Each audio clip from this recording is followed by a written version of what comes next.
We're waiting till our participants are joining in, and people are joining in, and good afternoon to everyone. It's Macmillan, Ukraine, and we have just right time to start our day one of Macmillan Spring Conference.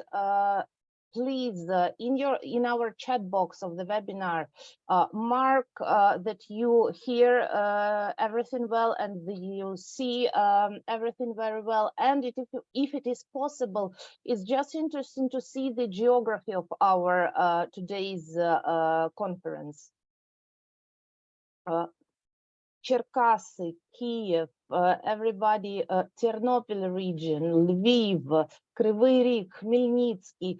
I love this moment when teachers from all around Ukraine are joining in and saying hello. It means that everybody is okay and is safe, and I don't want to waste our time, and I would like to give the floor to our speaker, presenter, and very old in terms of time, not in terms of age, friend. It's Gosha Mroz. And well, Gosha is an ELT teacher and a teacher trainer, and she is the so-called universal soldier. She teaches all age groups, and she is an expert in many fields, but especially she's an expert in working with primary young learners, primary learners. And Gosha has visited Ukraine, and maybe there are teachers here, participants who saw Gosha's talks in person. She visited Kiev, she visited Lviv. And just before our session, we talked with Gosha, and we both believe that very soon it will be possible to come to Kiev, to come to Lviv, to come to different parts of our country for Gosha to meet with teachers. Gosha, the floor is yours. You're going to talk about assessment in primary classroom. Exactly. Thank you very much. And thank you very much for this warm welcome. As always, I think with many of you, we have met before, either face-to-face or in webinars. I am really honored to be here today, and it means a lot to me. It's a very emotional moment for me as well. So thank you very much for being here. And I was just telling you that like, to me, all of you, every single person, but especially every single teacher is a hero to me. And those are not empty words, and all my love goes out to you. And I really do strongly believe that we will very soon meet in person. And I just can't wait for this day to see you all in person and exchange our experience and exchange our ideas and you know, exchange handshakes also. I am sure it will happen sooner than later. And today, in today's webinar, I will talk, as mentioned before, I will talk about assessment. And the title of the session is Assessing Different Forms of Assessment, because there are many ways in which we can assess the work of our students, but also our own. And I know that nowadays teaching for you is a big challenge, and I'm just so full of respect and admiration, because I know that it takes much more energy than normally. I will show you some methods and I will walk you through them, and I will give you some real life examples, and I hope you find it useful, and I hope it makes your teaching experience a little bit easier maybe, and I hope you find it useful. And I would like to start with a bit of a metaphor. In my sessions, I really like to use metaphors, because I think that we talk about teaching a lot, and sometimes I believe it's interesting to take the shift and imagine, like, you know, teaching as a different situation. So let me start with something which I call a pizza metaphor. And pizza is actually one of my favorite dishes. I love it. I try not to eat it too often, but so far I've been failing. So this is my top 3 favorite foods, probably top favorite food. I love pizza, any kind of pizza. I can have it as long as it doesn't have pineapple, because I don't like pineapple. I don't mind pineapple on pizza, I just don't like pineapple at all.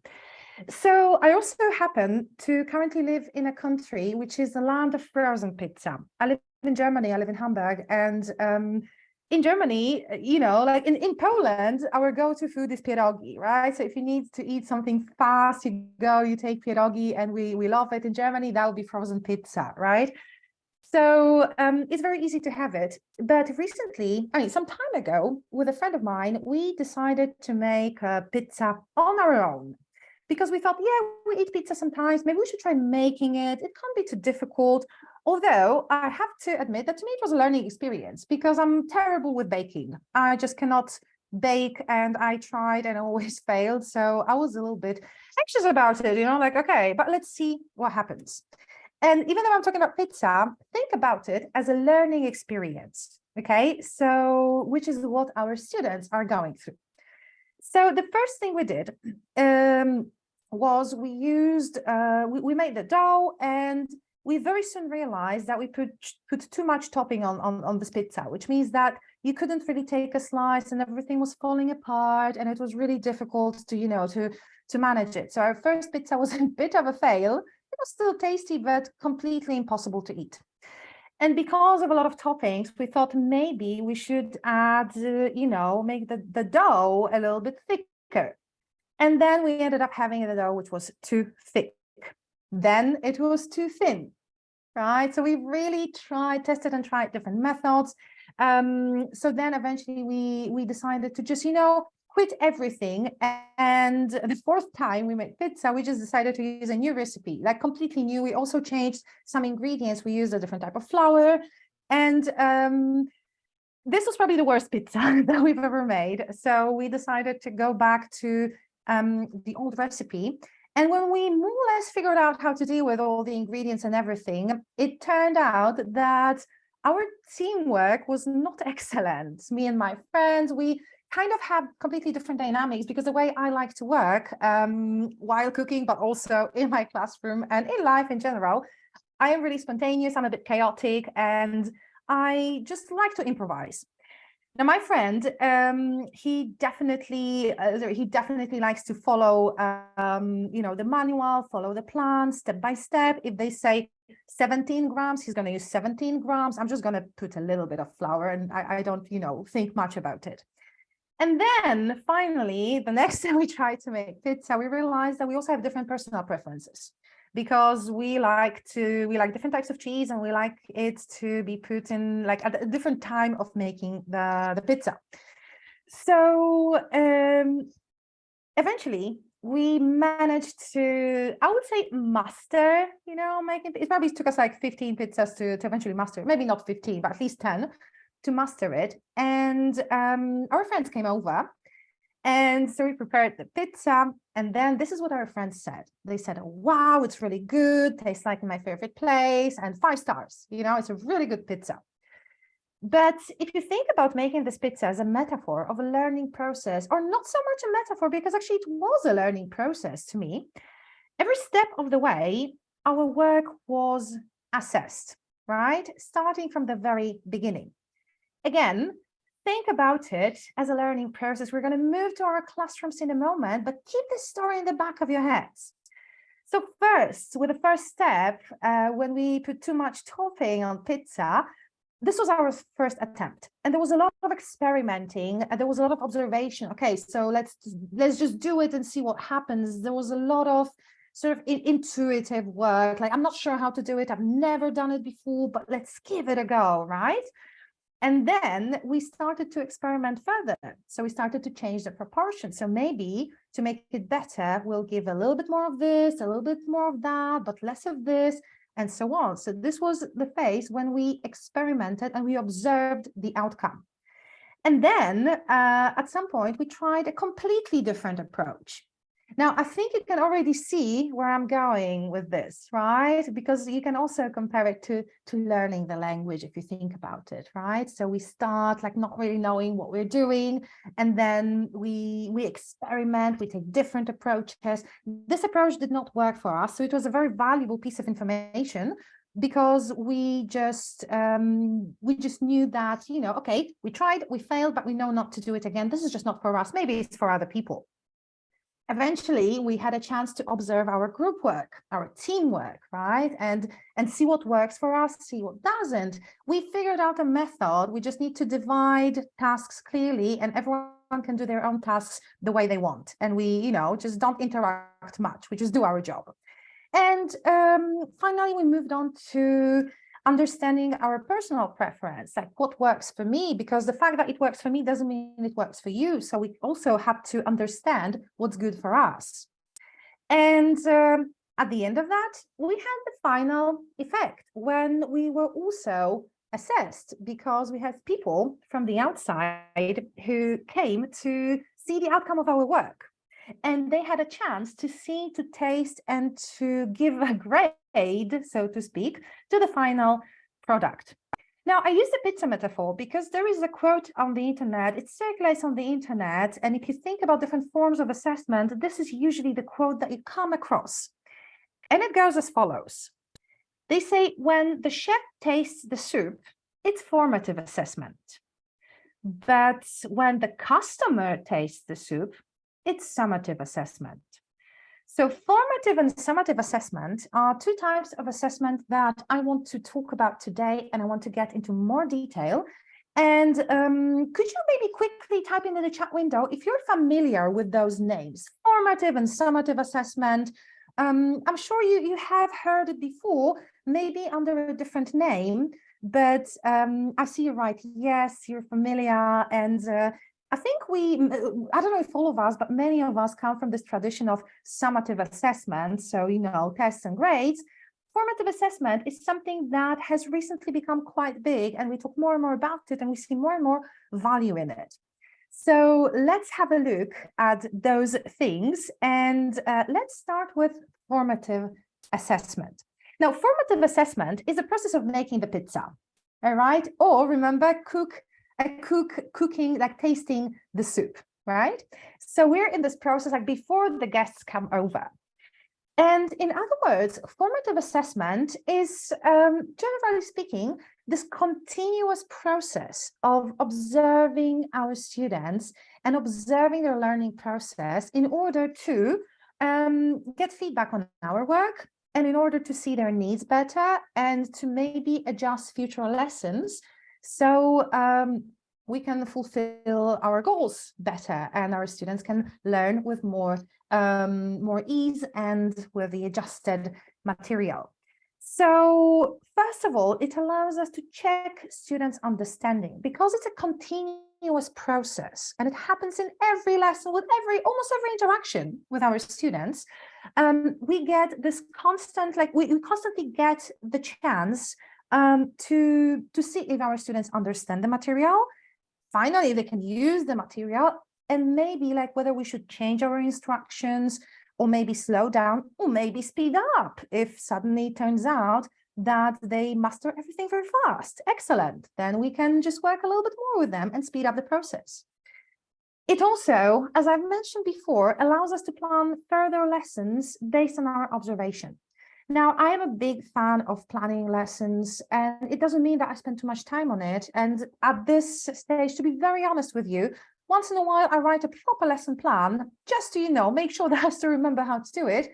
But very often when I plan my lessons, I don't have that much time for that.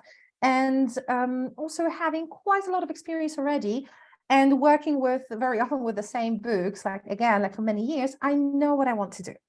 But I believe that this continuous process of assessing, this formative assessment, is extremely important, especially for those of us who, let's say it's another year that we work with the same book, or another year we work with the same students, because students change and their needs change, and every group is different. And sometimes it's easy to fall into this routine that we always do the things in the same way. I have been there many times, to be very honest with you. I caught myself many times going like, it's actually not working for my students.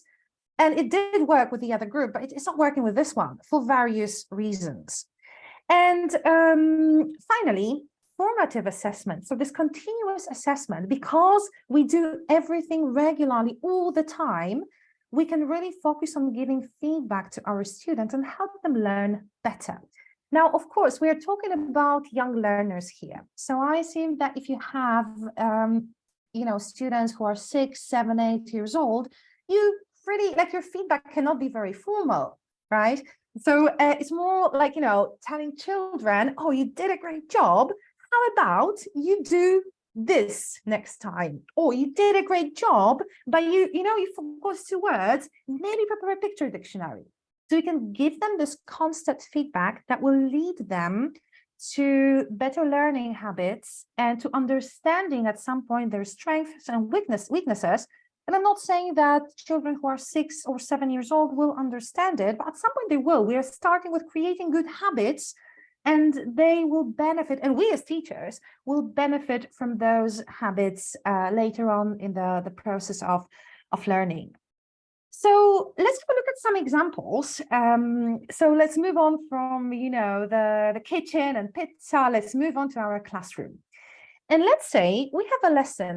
The lesson is about feelings, right? And we have words like happy, sad, tired or angry, but also hot, cold, thirsty, hungry, and so on and so forth. And this is if you look at the picture, like, this is the moment when we introduce the vocabulary, we probably play some games, we teach the words, right? And then there is a task. You can see it on the left side of the slide, in which our students, they have to listen and number. So they will hear some words and they have to put correct numbers in the order they hear it. And this is a moment when you can already start assessing, because if you do this task and it turns out that your students, the majority of them, have problems, and for example, they confuse the word, which 2 words here do you think they are likely to confuse, by the way? If you look at the left side of the slide, the feelings, which words do you think can be confusing for them? Because of the sound of them, maybe. Do you have an idea? Which words? Yes, so hungry and angry, right? There's even a combination of those 2 words in English. There's a slang word, hangry, which means that you're angry because you're hungry, right? But also thirsty. Thirsty is a really challenging word if you think about it, right? Because of the th sound and also because of the spelling. It's not an easy word. It can be a confusing word. So you can see that it really sometimes, can take a little bit more time for our students to learn this vocab. Now, if you assess from day one, and if you observe, keep your eyes open, and if you see that your students failed to do this task 100%, they really tried, sad and happy, they did it, they pulled it off, but happy, hungry, it also starts with the same letter and so on. This already is assessment. This is when you are doing formative assessment, and this is when you can make a decision, because then when you plan the next lesson, or if you assign homework, then if you plan homework assignment, you may realize that if they struggle with this, and mind you, this is a listening task and the students only write the numbers, it's probably a little too early for written tasks. So let's say in your lesson plan, your idea was to do the listening task, introduce a vocab, and then at home, or maybe in the next lesson, do the writing tasks. Maybe it's a little bit too early for that. And this is where this is where you can adjust your future lessons. This is formative assessment. This is the information that you get, and also the information that your students get, right? That, oh, this is, those words are similar. I have to practice more, and so on, so forth. So instead of doing this task, which you can see on the right side of the slide now, instead of doing the writing task from the activity book, or, even like from the pupil's book, or like from any resources that you use in your classroom, whichever book you use, you can instead decide to devote one more lesson to more flashcard games, for example, right? Because they struggled with listening, and flashcards with pictures are good to practice that. Or maybe word cards, right? If you want to slowly introduce the spelling. Or maybe you want to do some song-based activities, because they are going to help your students because you have assessed them before. This is not the first lesson, and you know that they respond very well to songs, and they can learn songs easily because they rhyme, they have a rhythm. So maybe that would be supportive for them. Or maybe more group work, because you want them also to learn from their peers. So to, you know, to hear other children also using the vocabulary, and, you know, they can hear it more often from with different pronunciation, which is maybe a little bit easier for them to understand sometimes, right? If it's not from the recording, but it's from another child. Maybe you want them to make a picture dictionary so they can practice copying the letters. Or maybe you want them to, instead of writing, you want them to trace the words first, right? Or maybe you want to introduce some more TPR games. Now the method that you choose really depends on what you have observed before, but this is where formative assessment happens. And maybe you simply decide that before doing the writing task, you're going to stay with the tasks in your book for a little bit longer. And maybe if you don't have the time, or maybe the energy, or maybe the conditions to organize TPR games or flashcard games, you can just stick to what you have and, you know, practice it a little bit more. So maybe, for example, do a speaking task in which those words are used, and then put students in pairs, and then change the pairs, let's say, not once, but 5 times. So they have a chance to drill those words, and then they can finally approach the writing task. So this is an example of formative assessment and what it looks like in real classroom. So now let's have a look in more detail at certain ways of conducting this assessment process. Because when I say formative assessment, I think with summative assessment, we have this quick, you know, association with tests. We know generally, okay, this is a test at the end of the unit, the end of the year, and so on. With formative assessment, it's a little bit more ambiguous when it comes to the specific activities that you can do. So let me show you some more specific activities, and we are going to have a look at them, but also going to have a look at how your students benefit from formative assessment and how it helps you as a teacher. Okay, so one way of conducting this formative assessment, so this continuous process, the making of the pizza, is, for example, holding an in-class open discussion. For example, based on the picture, we're talking about very young learners. So of course, it's not going to be like, you know, a debate, right?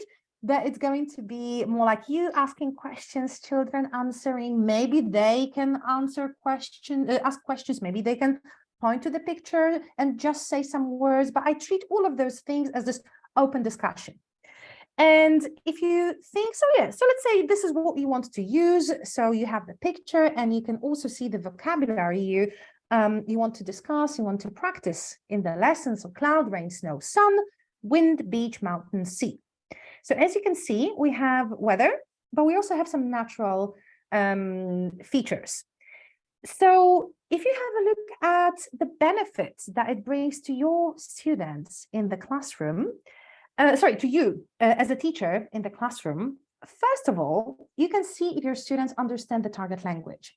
Because if you say, okay, now everyone point to the sun, and sun is one of the words that we have discussed, you can clearly see if they do it right or not. You can also see if they do it confidently, or if they look around and try to check what their peers are pointing to. Nothing wrong with that, but it already gives you an idea. But maybe if you point to the mountain, they're confused, right? And this means that it would require further practice. As you know, the word mountain, there are many videos on YouTube that show how to, that teach how to pronounce the word mountain, because it's really, for some reason, it's really, really tricky, right? You can also see if your students understand the concept of categories. If you look at the task on the right side, I don't know if it's big enough for you to read. Let me just read it out to make sure. You have to look at the picture. You have to find words in activity 1. So cloud, rain, snow, sun, wind, beach, mountain, sea. And you have to write them in your notebook under the correct category. So weather and natural features. This shows us that our students can already understand the concepts of putting things in categories, And this is very important information for us, because we can, if they do, and if they clearly understand what has to happen, we can already use this type of task in the upcoming lessons, even if they're not part of our book, but we can play with those categories. And in revision lessons, if you see that they enjoy it, you can, let's say you have a revision of 3 units, and you put 3 words on, like, on a piece of paper on the floor, or I don't know, you put 3, you hang them in the corners of your classroom, words or pictures, and they have mixed words or mixed flashcards, and they have to divide them into correct categories. So for example, toys, school objects, and clothes, for example. So this already gives you this information, because you constantly observe your students, you're constantly doing this formative assessment. And you can also see if your student, with this specific task, if your students can create links between what they learn and the real world. Because if they look outside the window and they say sun, you already see that they really understand the concept of this word, right? That this is the sun in the picture, this is also the sun in the sky. And that can also inspire some future lessons. And that also, because if they don't do it, if they don't have it, maybe when you have the next lesson, maybe it would be good to, sit at the window and point to objects so they can name them without very clear pictures, but with seeing the real world. Or maybe, with classroom objects or furniture, for example, maybe it's important to use more realia, of course, if you can, if possible. But, maybe when you teach about classroom furniture, like a chair and a desk, maybe it's important to put more emphasis on the realia and on the real world, because this is what your students need. Now, when it comes to your students and how they benefit from that, for example, if they look at the picture, let me show you the bigger picture, they can identify the words that they have learned before. Because in this picture, except for, clouds and rain and snow, you can only see, you can also see, for example, a house. You can see, what other words can you see here that you think your students may know already? Right. What are some other words that are not our target language, but, oh yeah, a kite, exactly. They know this word, they learn it really early, really soon, right? Trees, excellent, right? Mountain, that would be our target language, but children, sand, right? What else? Sandcastle, maybe they know the word. Clothes, exactly. So, a t-shirt and shorts, a lot of different words. So our students in this open class debate, if you make naming as many words as they can part of it, you can see if they still remember the vocabulary. It also gives you an idea, maybe we need some more revision. And your students can see that they know a lot of words, like, so it's not only those 8 words from the book, but it's also from the task, but it's also so much more. I can name so many more things. It gives them feedback on their own learning, right? I mean, of course, they don't necessarily have to get the concept of feedback, but it is happening. And your students can also recognize the weather outside the window. So you can see if they have those links, but they can also see that what they do in the classroom is what happens in the real world, right? And also, my students can use the target language when they interact with me or their peers, because if it's an open class discussion, they have a chance to interact. And interaction and communication is such a natural thing for children, isn't it? I think we can all agree on that. They want to communicate, they want to talk, they want to share their feelings, their ideas, what they have learned, what they have discovered recently, and so on and so forth. And here they see that they can do it. So this is, again, they benefit from it, but also we as teachers, we also benefit from all of those things, but those are more focused on students.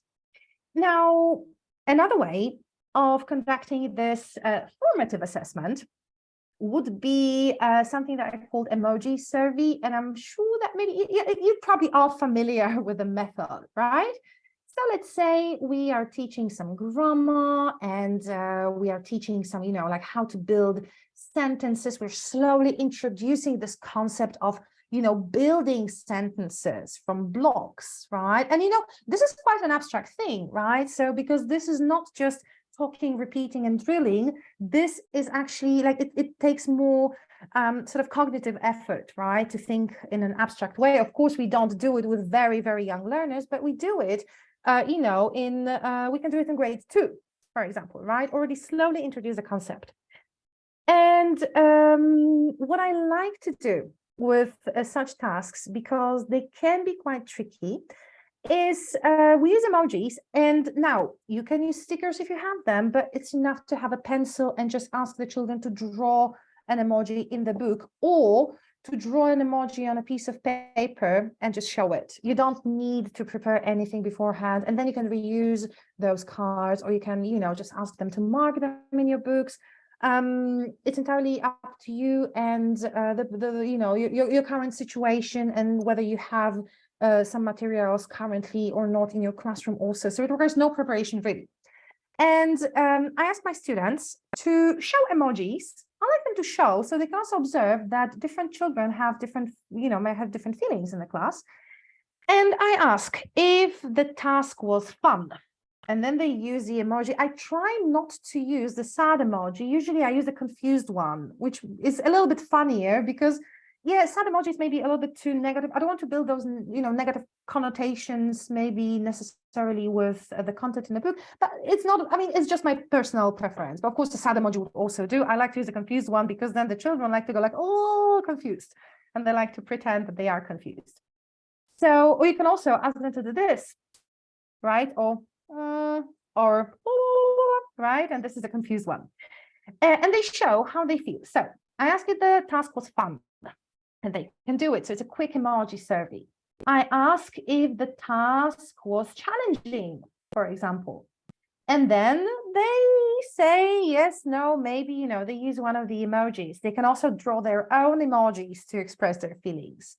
I can also ask how they felt during the task, because maybe they felt tired, maybe it was very easy for them, so they can, and I can ask them to draw a proper emoji, and then when they show it, I name the emotions, right? Oh, you were happy when you did it. Oh, you were a little bit sad when you did it. Oh, it was a little bit boring for you. Oh, you were excited. So I can already recycle some past vocab. But the most important thing, because we're not focusing on, the content of lessons, but assessment, the most important thing is that I get immediate feedback. I can see how difficult the task is for my students. And this is incredibly important because I assume that grammar can be challenging, but maybe it isn't. Because, many children, they are out there in the digital world very often. So what used to be challenging for, let's say, 8-year-olds doesn't necessarily have to be challenging anymore, right? They have seen it before in real life, more than my generation, which grew up without the internet, right? So this is very important to me. And I can compare their impression of a task with their performance, because if they all say that the task was super easy, but I see that they didn't really perform that well, this already gives me information. Maybe they need more feedback. Maybe they need to understand that, there's a correct way of doing the task, and making mistakes is encouraged and it's great, but we have to improve it, right? And I can also see immediately which student needs more time and practice, because maybe most of the students would go like, yay, right? And there will be 2 or 3 students who are confused. And then I know that maybe we should do just one more quick task, to make sure that this group of students also understands. And maybe I should divide my class in a way that each weaker, or let's say confused student is in a group with a more, let's say, I don't want to say more advanced, but this faster student, right? So they can also support each other. So this is what I get from it. But of course, my students also get a lot from this. Again, they're not always aware of that, but I know that it's happening. And I think you can agree with me. There's so many of you here, so many excellent experienced teachers. So I think you can agree that, first of all, The students learn self-assessment. Now, of course, on a very, very basic level, also with very little children, just two faces, a happy face and a confused face, or like, face, right? You can really limit it down, or you can only use a happy face. And if you liked it, show the emoji. If you like this, if this sentence was easy, show the emoji. And then you see who shows it and who doesn't, right? So we can really, really simplify it. But the students learn that they get like they're assessed by the teacher, but they can also self-assess. And let's encourage them that if something was challenging, it's okay to admit it. It's very important to admit it because it doesn't mean that they're less intelligent by any means. It means that they, are very confident. If I don't understand, I'm going to say it because I need more practice. Again, we're talking like, many students are not aware of those things happening, but this is how they benefit, even without being aware of that. They also feel that their opinion matters. If, let's say, we do the emoji survey, we do it with a story that we read. And if I asked you, how did you like the main character of the story? Also, I would ask, like with young learners, do you like, let's say, I don't know, Charlie? And they all say no. It means that they learn that they are, they can have their own opinion. Their opinion is important, their opinion matters, and they don't have to like everything. They can also dislike things. I think it's incredibly important also in their future process of learning, because they can be more, we encourage this critical thinking. And also the students can see long-term how they improve throughout the year. Probably you would have to mention that to them also, like, look at how you've improved, but they can see that at first they would use the confused face all the time, but suddenly, it became easier and they used happy face. And there's nothing more encouraging, I think, than this moment, this aha moment. I call it an aha moment, like when the student, I don't know if you've had this situation, I had it a couple of times and I also had it myself, as a student of German language, like when you study something you really don't understand and then it clicks. Suddenly, I don't know how it happens, but it just clicks in your head, you go, aha. And suddenly suddenly you see, okay, that's how it works. I love the aha moment with my students, and I love it when they can observe it and they can notice it. Okay, so we have this emoji survey. Let me show you 2 more examples. And one of them is something that is called exit tickets, sometimes exit slips. I don't know if you ever do it with your students, but exit tickets are those little, it's a little quiz or a little test, so to speak, that we do at the end of the lesson. It can be anonymous. I like it when it's anonymous. But you can also ask students to write their name. But yeah, it can be anonymous, and you just ask them to do one quick task and you collect it at the end of the lesson, right? Now, I think you can already see what we can do with it when we have, let's say, 10, 20, or even 30 students, and we have so much evidence of what has just happened. Because as teachers, we get immediate feedback on the students' performance. If you, for example, practice those words you can see here. So we have autumn, spring, summer, winter, and some activities. So have a picnic, make a snowman, plant flowers, play outside. I can, in an instant, I can see if they can use those phrases or not, if they can spell them or not. Immediate feedback. I don't have to wait for the test. I can also check spelling and see if it requires more attention. And I believe it's extremely important in your context because the Ukrainian language uses a different alphabet. So we're talking about young learners using 2 different alphabets. Now, this is a big, big challenge, and I feel it's really important to support your students in spelling because their task is actually much more difficult compared to the students whose native languages use the Latin alphabet. So this already shows you if they can use it, or maybe we need to do more alphabet games or use like an alphabet workbook to practice a little bit more. And also, because I get it at the end of the lesson, I can prepare, based on that, I can prepare relevant revision in the upcoming lesson. Because if I see that all of them did really well with the seasons, but most of them misspelled the word autumn, because, it's got like a lot of letters that kind of look similar. If you look at the shape of those letters, they really look similar. It's like, O and U and N and M, they're sort of like upside down, So maybe in the next lesson, I will play a game with them in which they will have to collect the letters and make a word out of them. And they have to make the word autumn, right? So this already helps me prepare revision for the next lesson. And for my students, they get a sense of achievement. Okay, so I have just spent 45 minutes or as much time as as they have learning something. And at the end of the lesson, I can do this. I can do something new because I couldn't do it at the beginning of the lesson, right? And also something incredibly important, I believe, the students get used to being tested in a very relaxed atmosphere. So you use it in this formative assessment to see if they're ready to be tested. And in what way? Because maybe when you prepare the test, summative assessment, at the end of the unit, maybe if they still struggle with spelling, in order not to discourage them, maybe there will be no spelling in the test. And you'll just, you'll just use matching pictures with names, and spelling you will introduce after, let's say, unit 3, because it is a new alphabet for them. They just have to spend a little bit more time doing that. And we don't want them to be stressed in the test, right? Because assessing is supposed to encourage students to learn and show them how to learn and show them how to improve and finally show them their achievements rather than stress them, right? We want them to enjoy the experience. It's a good experience, isn't it? And also, if you decide to do exit tickets, but not anonymously, the students will receive personalized feedback. If they write their names, you can always, approach the students who made mistakes and say, hey, I've got a secret word for you. Let's say a student made a mistake in, let's say, make a snowman. You write it on a slip of paper, for example, and you say, you know what, at the beginning of the next lesson, I've got a secret word for you. I would like to keep it with you for the whole day.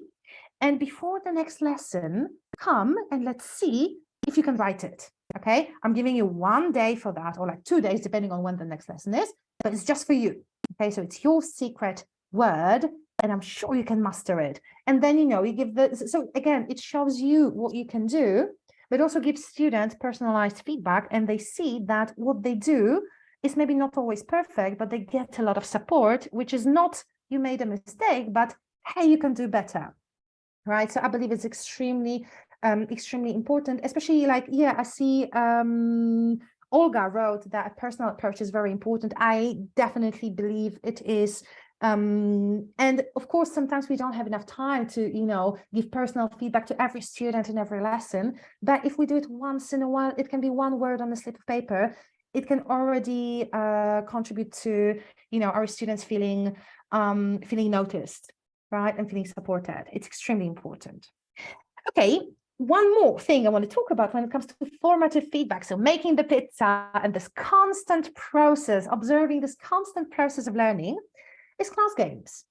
And there are so many different games you can use. I personally love all game banks, and maybe some of you attended a session some time ago already about games and game banks, right? There was a session about it. I had a pleasure to talk about it. Check out the game bank in your teacher's books.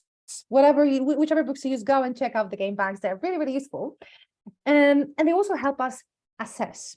Because if you play various games, first of all, you see which activities your students like or dislike. There are some games that I just love, but they wouldn't always work out, to be honest, because some of my students are like, no, this I don't like. There are some games that I'm not a big fan of. For example, Simon Says. I know that every teacher knows this game, and I know that we play it a lot. Personally, I don't like this game because to me it's extremely boring. But my students love this game. Oh God, they could play it every day, right? But this is important to me because I can see that if they like this game, even though I find it a little bit boring, if they're still enthusiastic about it, I'm going to play it in every lesson, right? If it works, if it does the job, if it practices the target language, why not? I cannot decide on behalf of my students. I have to observe them first to know what works for them. And it doesn't mean that you always have to spend a lot of time planning. It just means that, you have a choice of exercises try every exercise, you see which work, you choose, you know, you pick 5 favorites or 3 favorites, and then you just continue with them, right? Every target vocab can be turned into Simon Says. You know that, right? Also, when children play games and they interact with each other, I can see how they use the language in a very natural way for them because they interact with their peers. So I can see if they maybe switch to their native language, maybe at some point you hear them speaking Ukrainian and you go, oh, okay, we have to give them more confidence, right? There's a little bit, of course, sometimes it might happen, but there's a little bit, maybe a little bit too much Ukrainian, and I have to encourage them to, you know, to speak English more. Or you can hear which phrases in Ukrainian they use and maybe just give them those phrases, simplify them, give them those phrases. They can also use them in English, right? You can also observe the dynamics in the classroom. And, you know, with children, they have their best friends. They also have some peers that maybe they're not best friends with. So you can also observe this, and then it's easier. So if you know that there are some children who are in conflict, maybe it's not a good idea for them to work together, right? Because also, especially nowadays, I believe that this emotional safety is even more important than ever, right? So this also helps you assure this emotional safety for your students who, you know, especially nowadays have already been through so much. It's really hard to imagine, right? So this can make it a little bit easier for you to decide what's good for them. You can also see which students perform better and which need more support in the future. Because if it's a game, let's say like here we have a short dialogue, right, with a guessing game, you can see which student uses full sentences and which student uses single words. And again, because of that, you can prepare some extra tasks for this weaker student. I use the word weaker for the lack of a better word now, but I don't mean they're weaker, they just need more support, right? So this is the feedback that you get. And what your students see is that they have fun, and learning can be fun, and they build really positive connotations because they enjoy the process, right? They don't see it as like a school subject that they have to, you know, learn, pass the test. They see there's a lot of fun there. This is extremely important. They're little children. That's how they discover the world. They want to have fun. We also want to have fun sometimes and relax, but that's how they, you know, function in the world. And also it allows them to learn a lot from their peers. So sometimes, you know, if they don't know the answer, they will hear their peer saying a word and they can also learn from them, right? It happens very, very often. So that's it. So I have a little challenge for you. So formative assessment is not necessarily about specific task types. It's about what we learn from those tasks and what we give back to our students. That's how I understand formative assessment. So as you can see, you can have different types of tasks, and you can even, you know, short tests. They can also be used for formative assessment if you don't grade them, if you do them anonymously, or if you just, you know, give your students one task from the test, or one, like, you know, short quiz, like the 3 quiz questions, for example. Or maybe if you use the apps like, you know, Kahoot, right, where they can click on you know, other devices.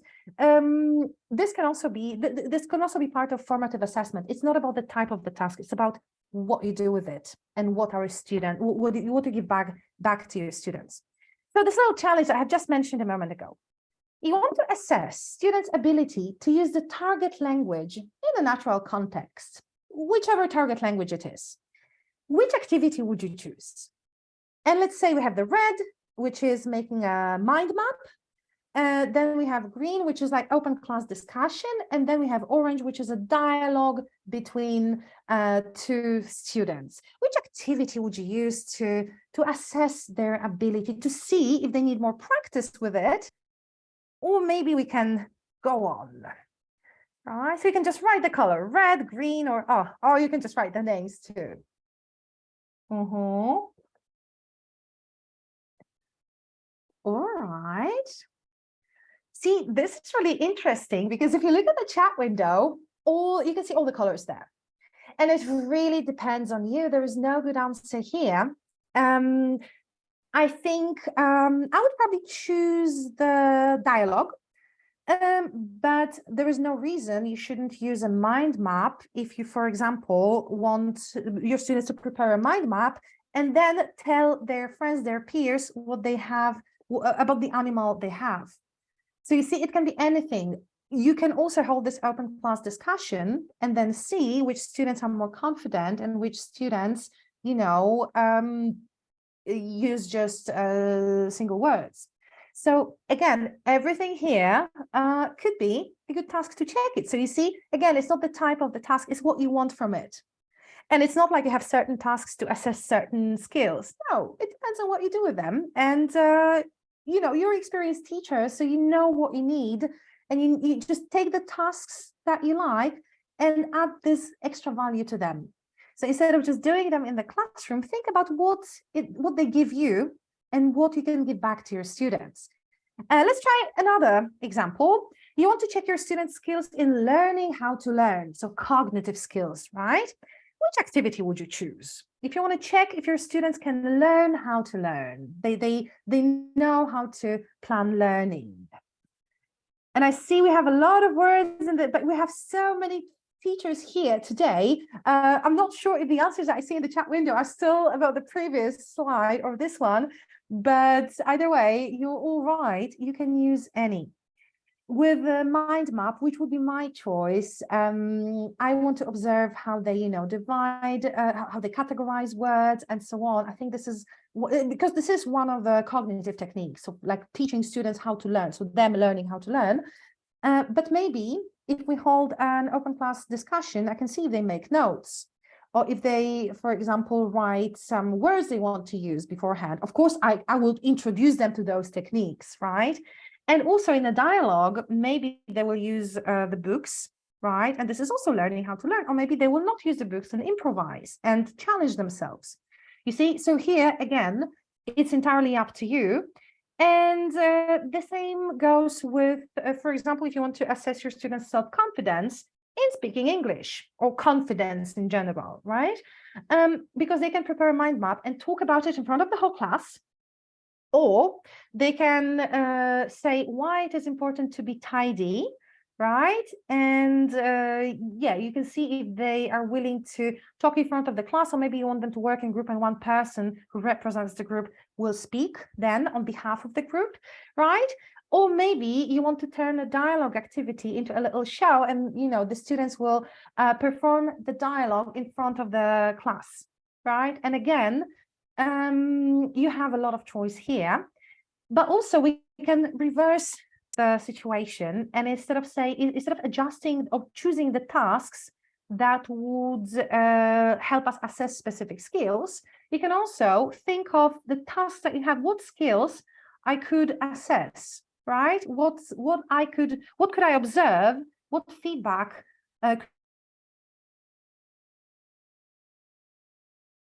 the next lesson, the upcoming lesson. So for example, when you have a task, which is sort of like a project work here, which is prepare a questionnaire, right?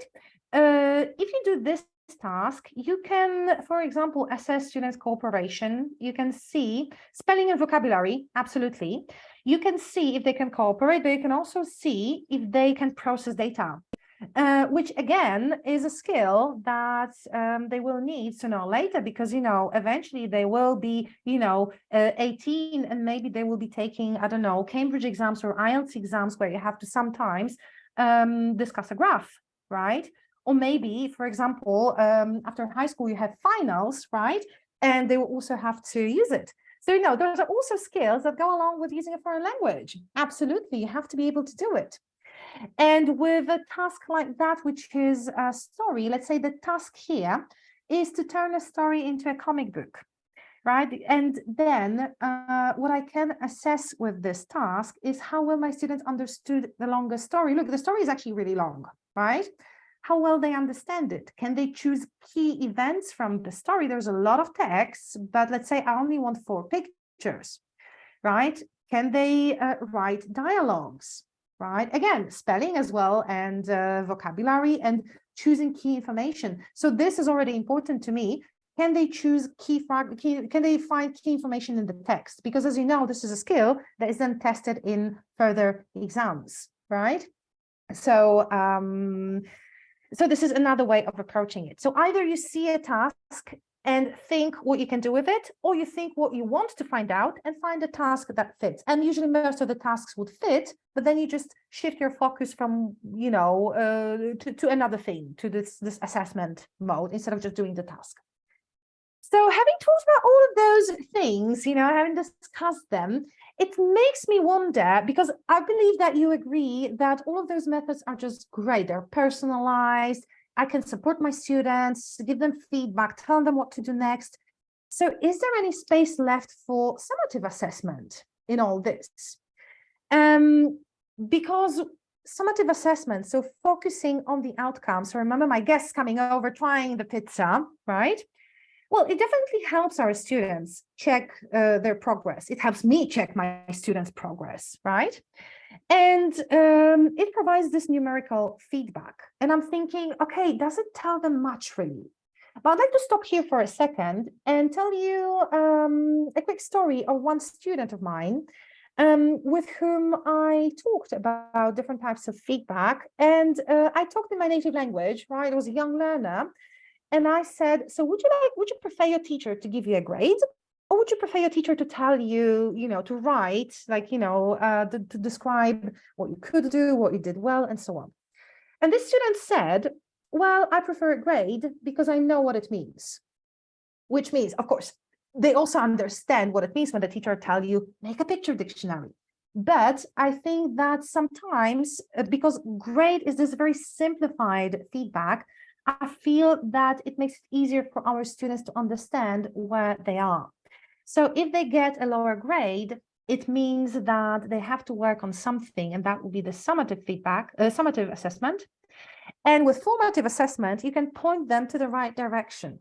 So I think absolutely. I mean, even though summative assessment focuses on achievement rather than improvement, I believe that this factor of achievement is also incredibly important, because our students, little children, they also need this sense of achievement.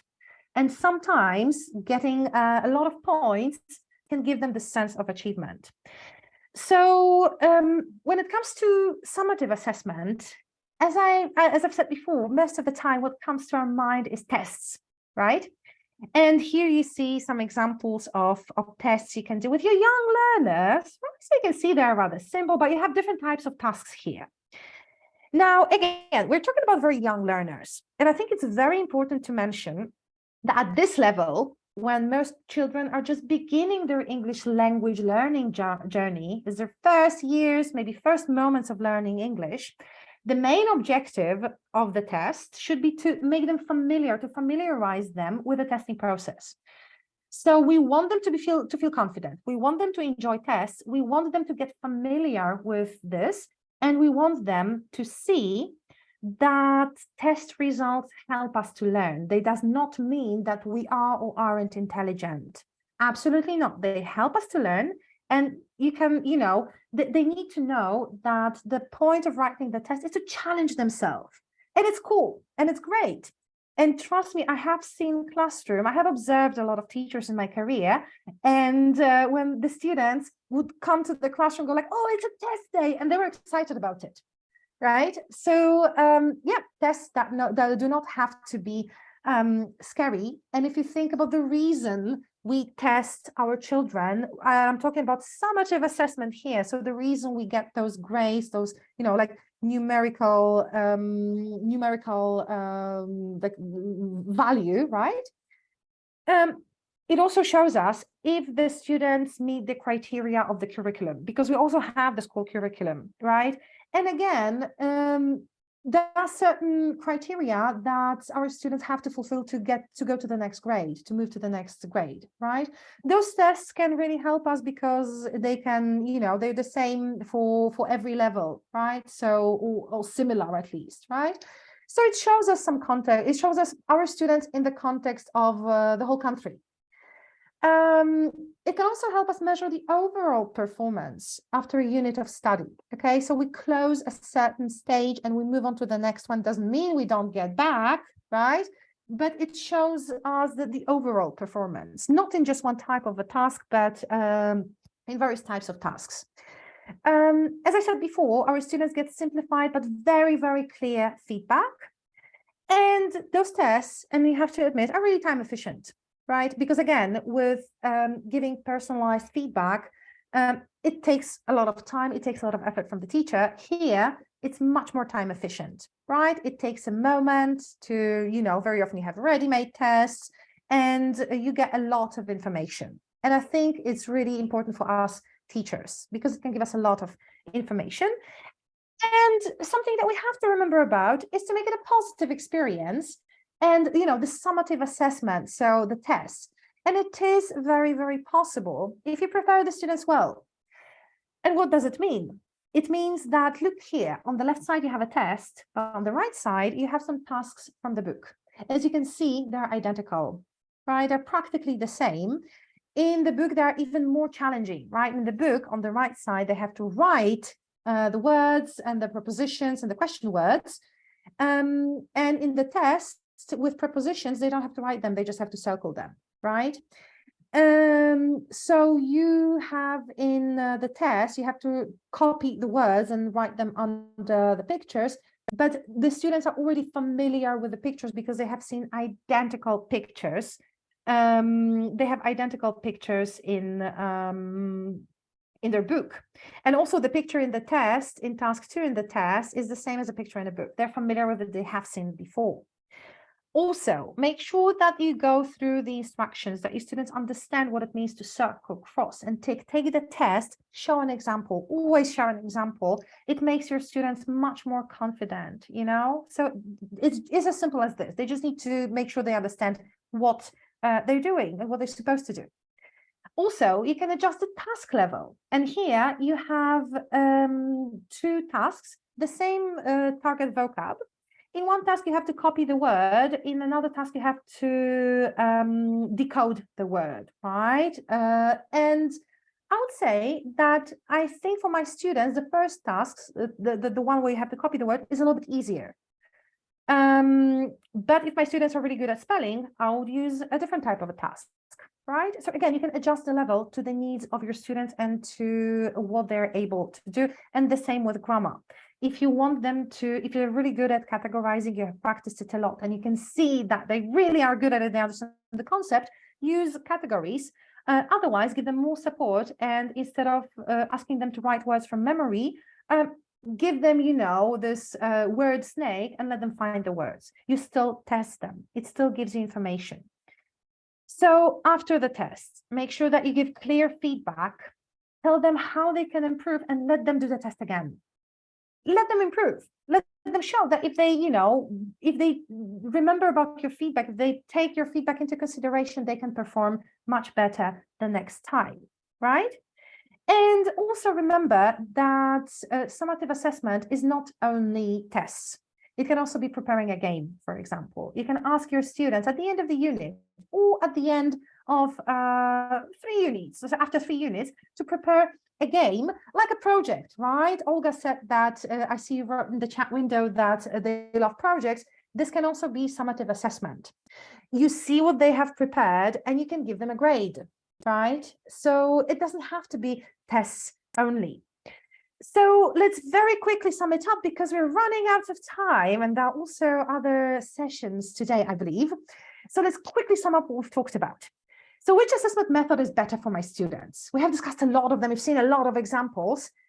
My answer to this question is they're both good. They both serve a different role. If you look at this graph, you can see what formative assessment and summative assessment can give you as staff, so as teachers, and also what it gives our students. But you can see that they also have quite a lot in common. You don't have to read those things in detail. This is mostly to show you that they both serve a function role, a specific role, and they have different functions that we have discussed, right? So if you look at it in a different way, in a simplified way, formative assessment, so constant observation, testing, trying, making the pizza, it leads us to this final step, which is the summative assessment. And if you provide you do a lot of formative assessment, like, throughout the let's say the school year, if you give a lot of feedback, and it can be really simple, and if you observe and adjust the lessons, then summative assessment will not be a problem for your students, right? It's like walking up the ladder, right? If you take it step by step with formative assessment, you get to the top, right? So I think it's a really good metaphor. And then hopefully when you get there, and when it comes to, for example, official tests, right, or after school, like at the end of school, or yearly tests, and so on and so forth, I hope your students can really pull off a great pizza, just to finish with the metaphor that we have started with. And I hope that if they experiment a lot, if you give them the space to experiment, to try, to fail, to improve, they will really end up with fantastic results. So thank you very much for attending the session. And just one thing I want to mention, in the session, I used some materials from this booklet that is available online, Learning to Learn Test Taking Skills Notes. There's this assessment pack with the book that I use the examples from, Academy Stars, and I really encourage you to have a look at it. And there are some ready-made tests, but also there's a test generator. So if you use those books, if you have the access, I encourage you to have a look at it, especially this booklet. It's really interesting, and there are a lot of ideas for test preparation and very specific tasks that you can do with your students. So thank you very much, and it's an honor to be here. And you're wonderful as always, and I really waited impatiently to get a chance to be here again. And I hope that we will see each other in person very, very soon. It's a great honor to be here. So thank you very much, and sending all my love to Ukraine. Thank you very much. Gosha, thank you very much. As always, and as I personally expected, your ideas for assessing our young learners are extremely practical. They are wonderful, and they are very easy to implement by the teachers. And I do believe that they will do this tomorrow and the day after tomorrow, and at every lesson they conduct with the young learners using your ideas. Thank you very much. And Thank you it's very a great much. pleasure to have you as our speaker now online, but I do believe that very soon we will be able to welcome you in Ukraine. Very soon, like the moment it's possible, I'll be the first person to go there. I promise. It's a promise, and I'm going to keep it. Really, I strongly believe in that. And before we start our next session, I will spend a couple of minutes to show our participants. It seems to me this is this window, yeah. To show our participants our website.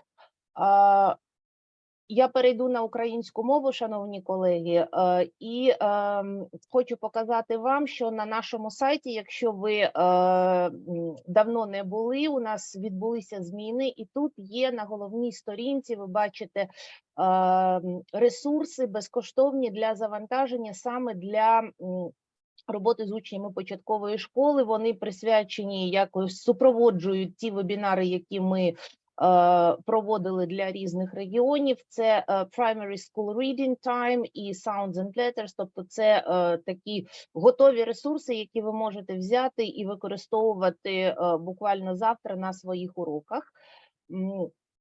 Ще хочу звернути вашу увагу на те, що подивитися, погортати, завантажити наші ресурси ви можете ось тут в каталозі. Наприклад, якщо ми говоримо про початкову школу, ось підручник Academy Stars, приклади з якого наводила наша шановна спікерка Гоша.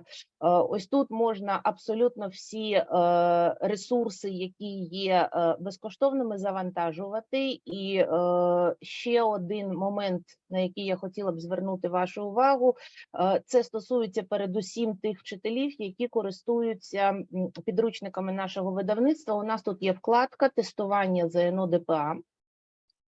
І до кожного підручника тут є автоматизовані роботи на початок навчального року, на кінець першого семестру, на кінець навчального року. Думаю, що тут є вчителі, які працюють не тільки в початковій школі, для яких навчання старшокласників також є актуальними, то тут є і онлайн-тестування у форматі ЗНО. Там, де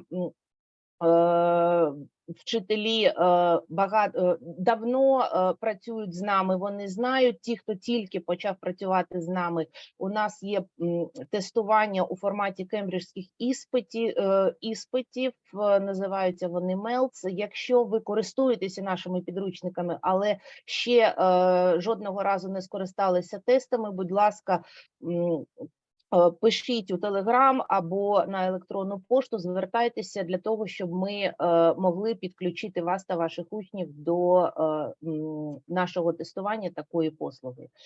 And I'm switching back into English, and with great pleasure, I'm welcoming our speaker and friend who also has visited Ukraine for several times and also hopes to one day, very soon, meet Ukrainian teachers in person. It's Czeslaw Kinski, who is also an English language teacher, and he teaches both for he teaches for all age groups. He's also a universal, so-called universal soldier, and he works in Poland.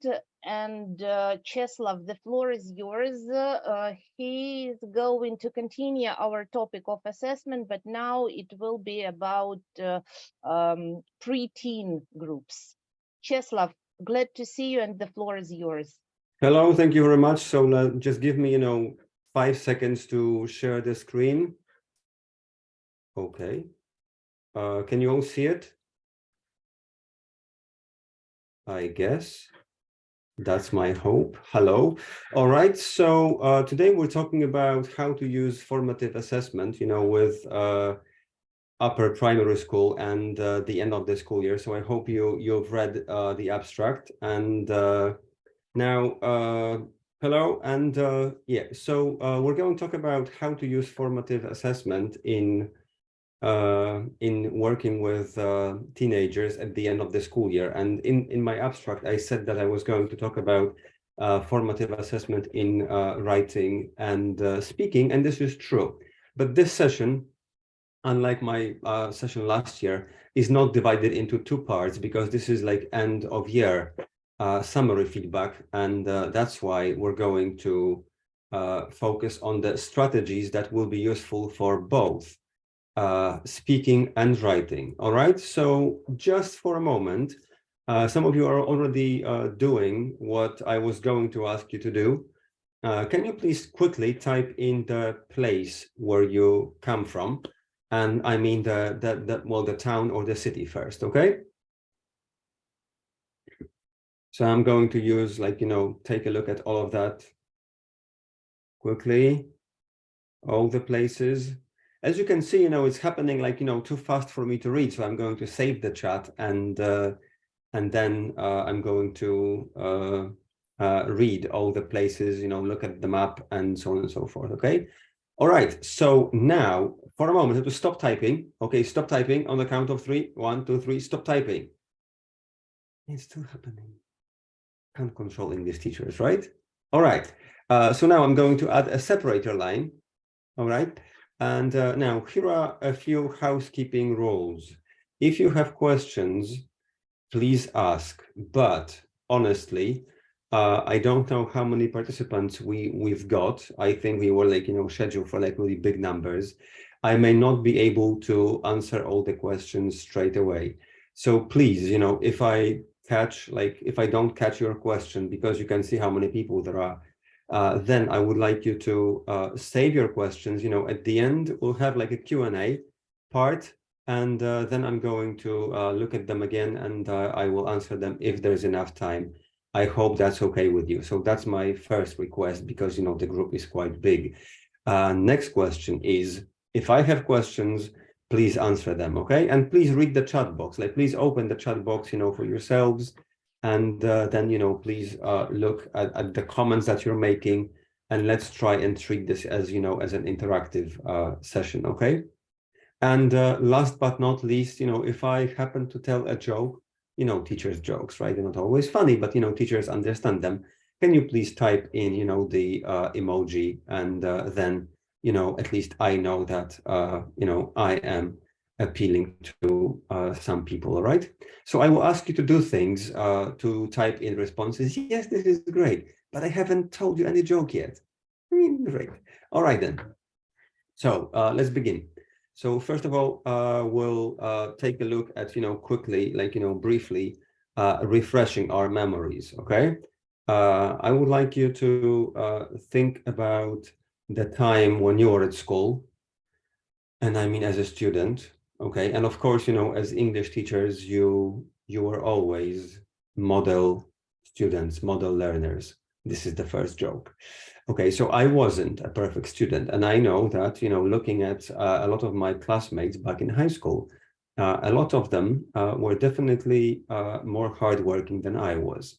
So when you think about those 25 or 30 students that you used to go to school with, whether it was like 10 years ago, 15 years ago, 20 years ago, I don't know. Think about the hardest working students and the brightest students, the most intelligent students, and so on and so forth. And think about meeting them a couple of years later. Do you think that they were just as successful? Would you say that the hardest working students, the most hardworking students, in primary school or secondary school, turned out to be the most successful people later on in life? I would say that this would be true for the hardworking people, but not always for the brightest students. Yeah, you see, because when you think about yourself, I don't know if you were a model student.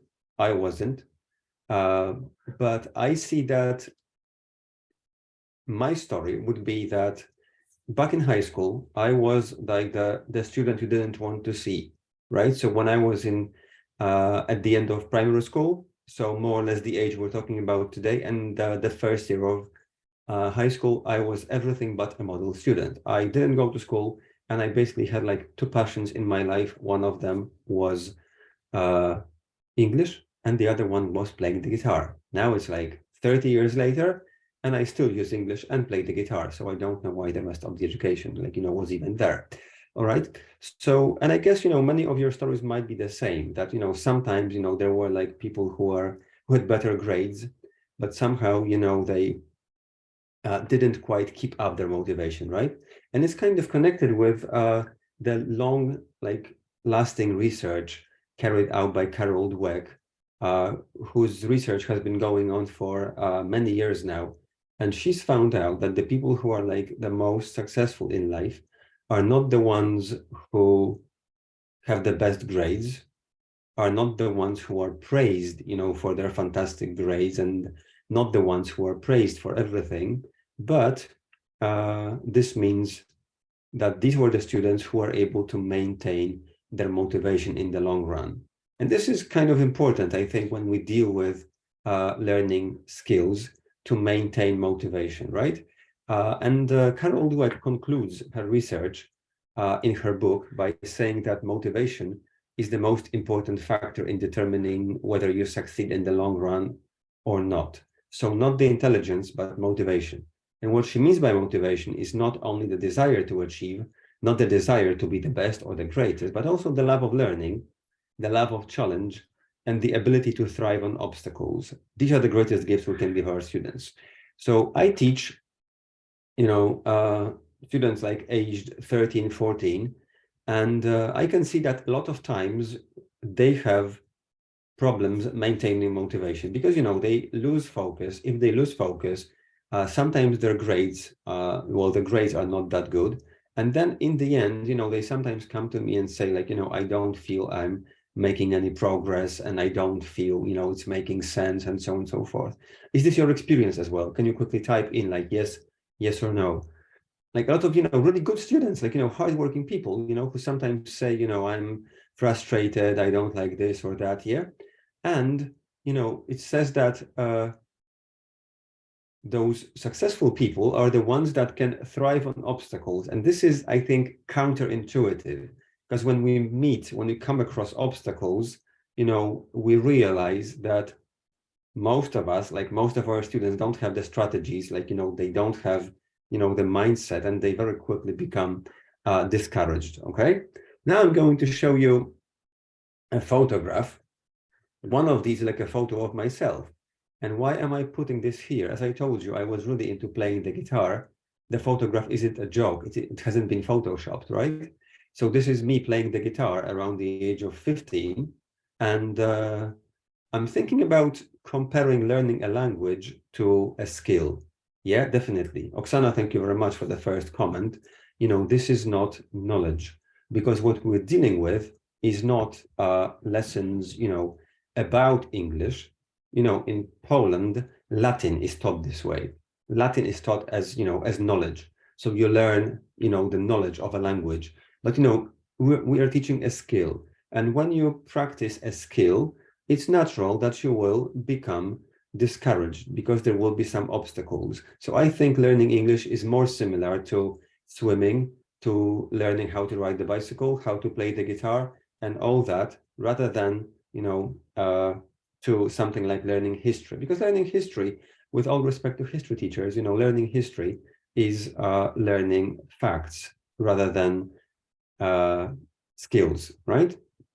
Now, can you quickly type in the skill, or a skill that you're learning at the moment, or a skill where you haven't reached that level of perfection as you have in your English classes, okay?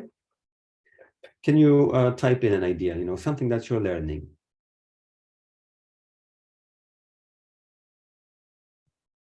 Yeah, and you see, whether it's knitting, painting, cooking, IT, right? All of us need to maintain the motivation, because, sometimes it might be the easiest idea to simply give up and stop, even trying, right? So it's only natural then that some discouragement, some frustration will appear with everything. I think even with something that seems as basic as cooking, even that may turn out to be pointless. All right. So just to remind you, right, the main difference, between formative assessment and summative assessment. So grades, grades normally happen at the end of the learning process. So you've got a unit, you've got an essay, and the essay somehow summarizes the whole unit in the book. There's a unit test, there's a section on the vocabulary that you learn. So this is at the end of the short-term or long-term learning process. This is a final evaluation of whether you have learned these 10 or 20 words. This is the final evaluation of your present perfect skills. This is the final evaluation of, of the whole school year, all right? By contrast, formative assessment occurs all throughout the learning process. And today we're talking about formative assessment at this last stage, which is, the end of the school year, all right? And now, the important thing is that, today we'll talk about formative assessment, but not only in terms of you assessing your students and you helping your students, assess themselves, but also you assessing the efficiency, the effectiveness of your own course. I hope you're ready for that.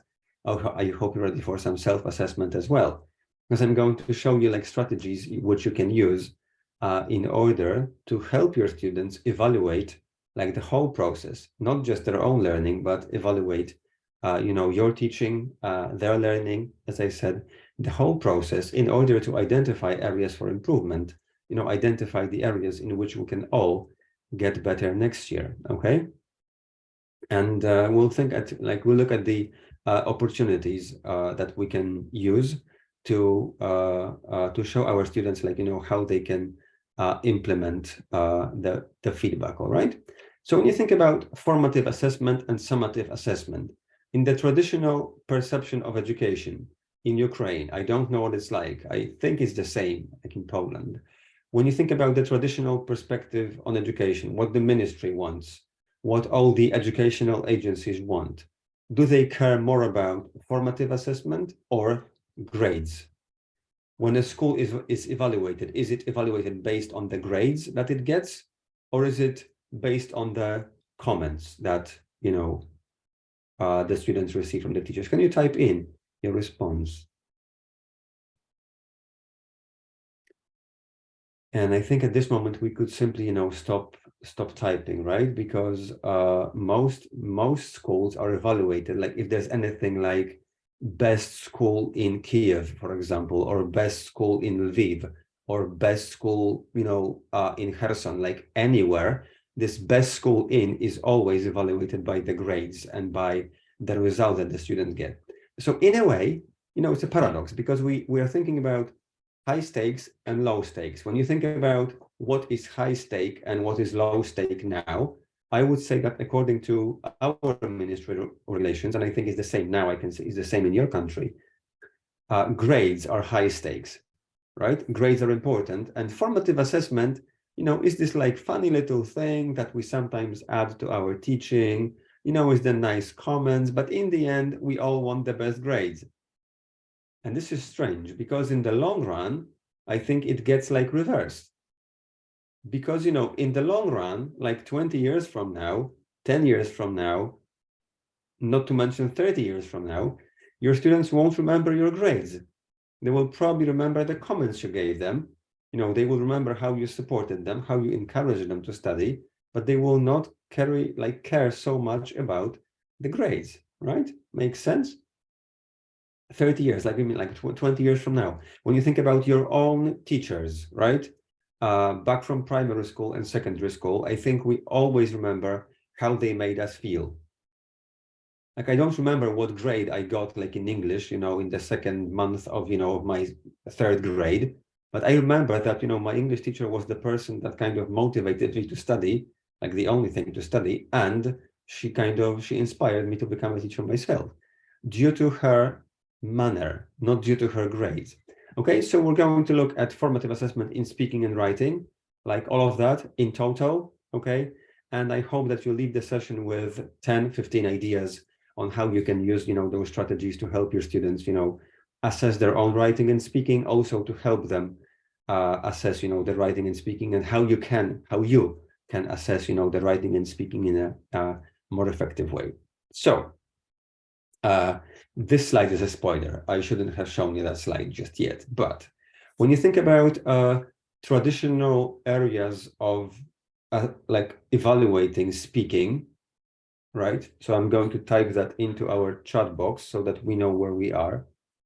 And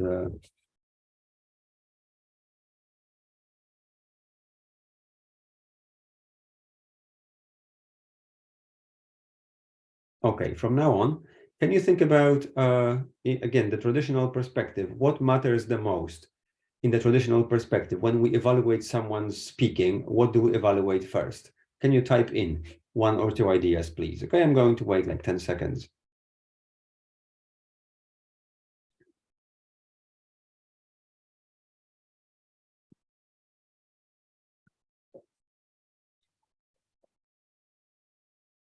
Yeah.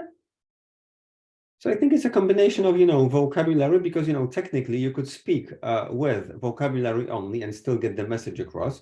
You couldn't do that with grammar. But the first thing, like, I do with my students, like, it happens like once per semester. And as you can see, the assessment that we give them, formative assessment takes time. Obviously, you're busy people, your teachers, you always have something to do. So it's natural that you will not do the assessment that we're talking about today, like every week. Because if you teach like 5 groups or 7 groups of students, this would take you like, a week to evaluate everyone. So what we're looking at today is like the end of year assessments, right? And I think you should focus on the following things, like, first, maybe like, not start with the details, but maybe start with the first and last criterion. So maybe we should start with talking to our students about, assessing their fluency, and we do that together, right? Like assessing fluency, like, because do you know those students who are perfect because they use perfect grammar, perfect vocabulary, but it takes them like forever to say one sentence because they always worry about the right tense, the right preposition, the right everything. At the same time, somebody else will produce like, 65 sentences at the same time. So we think about fluency. Is this fluent? Then we think about vocabulary, but not only vocabulary in terms of range, because, some ambitious students might use like more words than others, but I would also pay attention to the accuracy. Like, is this the perfect vocabulary for this moment. And my example is, students who try to use vocabulary that's too sophisticated and sometimes out of context. So for example, instead of using a simple phrase, right? Let's begin. Sometimes, in examinations, they use like strange idioms like, let's get the ball rolling. Seriously? In a real life conversation, you would never do that, right? Same with grammar, okay? We sometimes think about our students making mistakes, and we sometimes want them to be correct, so we discourage them from using language that's too advanced. But then shouldn't we really praise the attempts? For example, when you teach someone who's 13 and they attempt to use the second conditional, and even if they make a mistake based on, for example, language one interference, even if they make a mistake, we should still treat this as an opportunity. And I would say that with my students, when this happens, I would say something like, Julia, this is great. I can see that you're making an effort towards something more advanced. Now, this is not exactly, the way it should be, the way we say it. And then I might indicate the correct way to say that. But at the same time, I always praise the effort, right? This is part of learning, right? Making efforts. Remember when you learned to walk, there were a few moments when you simply fell, right? And, this somehow didn't prevent you, from standing up and, trying again, even though it was painful. Okay. And then, now this is where it differs, right? Pronunciation and intonation for speaking, and then spelling and organization, for writing. And I think it's just as important, because especially when our students take exams, then suddenly, organization, starts to matter. So in case of the writing, I would definitely insist on my students, using, first of all, correct layout of the page. And I think it's much easier when we have online classes, because, we all use electronic documents like Word or Google Docs. And I insist on the final piece of writing, having the right format, okay, and the right outline as well, okay. So when we the more detailed the feedback is, the better it is. And now I'm just going to show you one example from real life. I understand that some of you are parents, all right. When a child brings you a drawing, experts say, psychologists say that you should never say anything like nice drawing, because something like nice drawing shows our lack of interest. So we always try to focus on the detail. I like the way that you painted, the trees, or I like those little birds in the sky, right? So we always focus on more individual aspects, right? So I think the same thing refers to anything. Cooking, you don't want anyone to say nice meal, thanks, but you want them to compliment you, for example, on your use of spices, for example, right? Or your use of, the decorations. So, and try and focus on a few things.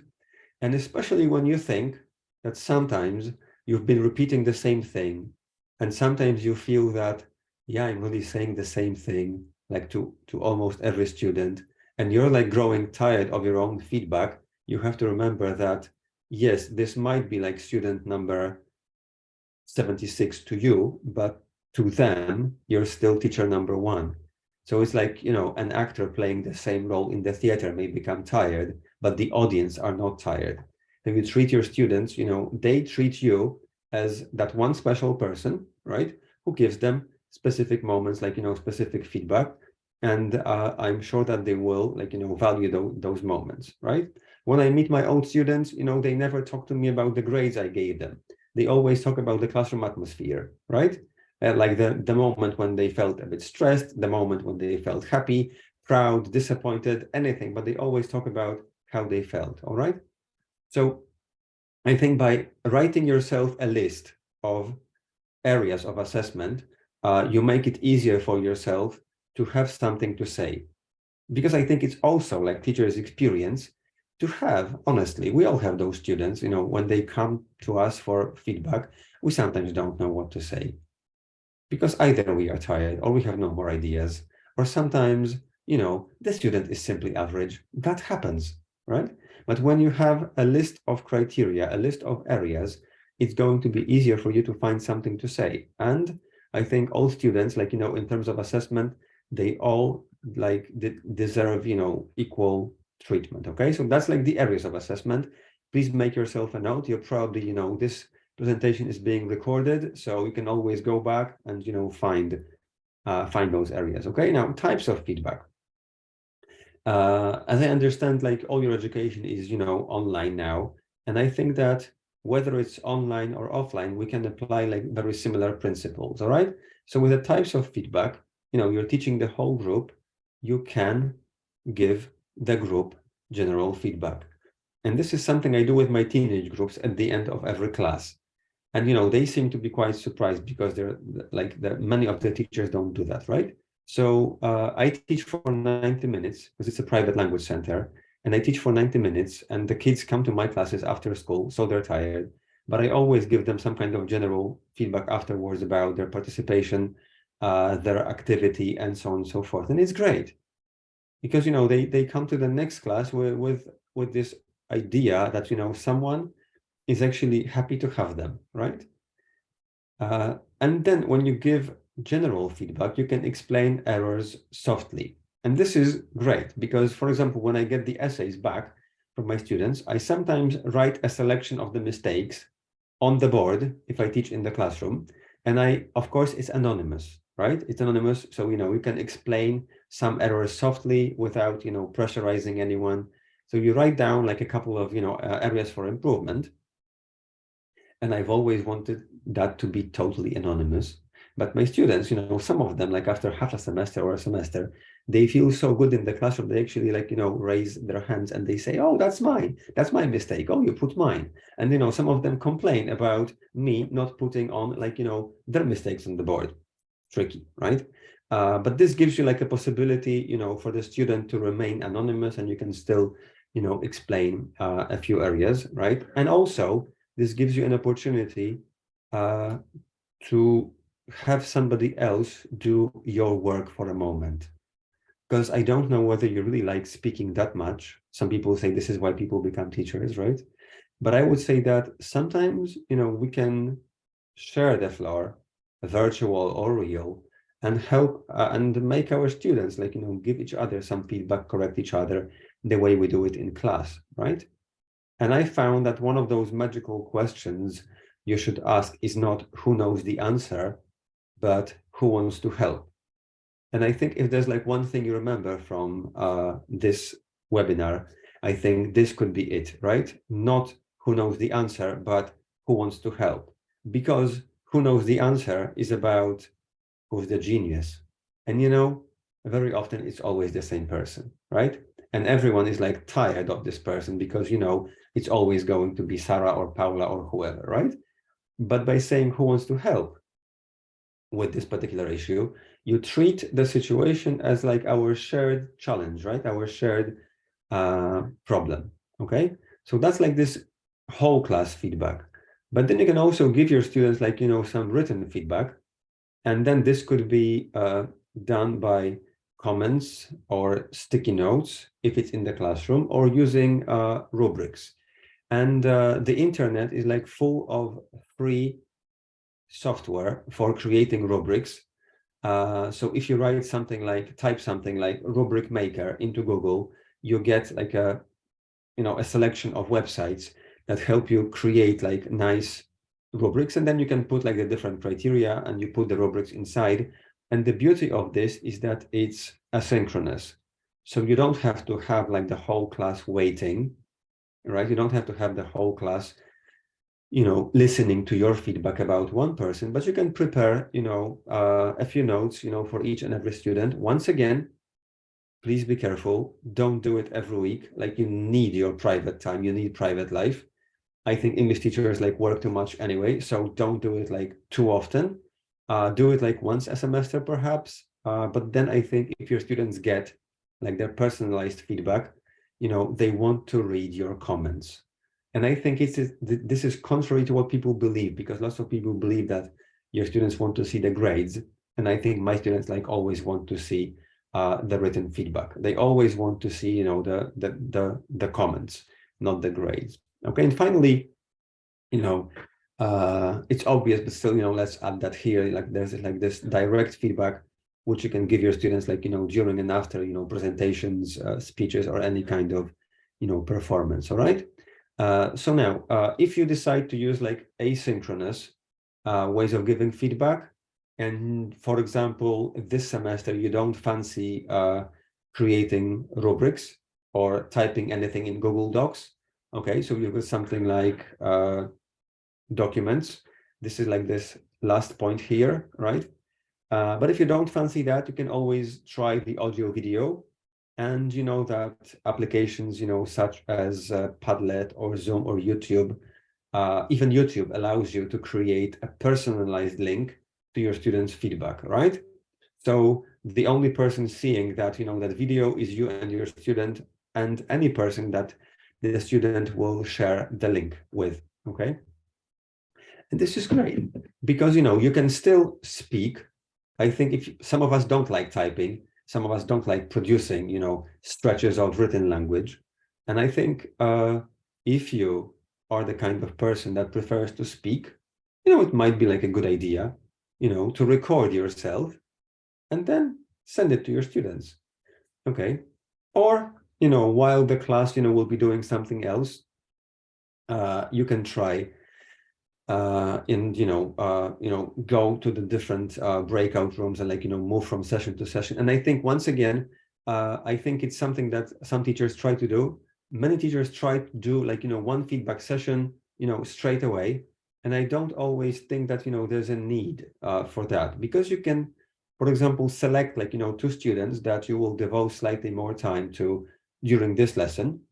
So, in this one lesson, while everyone else is working, you're focusing on giving, for example, Svetlana and Tatiana like more feedback. And next time, it might be, for example, Oleg and Misha, for example, right? So you don't have to do it like all at the same time, but we have like lots of possibilities here as well. Now, the challenges, and I think you will agree. So some teachers say that, when they give formative feedback, they come across, the following problems. Limited time, obviously. You teach a group of, for example, 13 students or 30 students, and, what can you do? Sometimes students show like no interest, like, in feedback. Sometimes they become distracted. Sometimes you have like technical problems, too many students, and so on and so forth, right? So now I'm going to suggest just one way of solving each problem, because, there are plenty of them. And of course, you can think about the rest on your own, like limited time. Yes, I agree that time is limited. That's why the strategies that, I'm advising today, I would do it like once per semester. And I think I'd rather get like specific personalized feedback once a semester than a collection of, numerical grades that don't actually tell me much, okay? Students' lack of interest may be connected. I think some research points to students' lack of interest. I think it's connected with the fact that when a teacher asks you to speak to them in private, you know what that means, right? And this means trouble. Like, in my school days, when a teacher, like, singled out a student and said, like, can you stay for a moment? Can you talk to me? This never meant praise, right? It always meant some kind of trouble. And I think students may be less interested in feedback because they're afraid.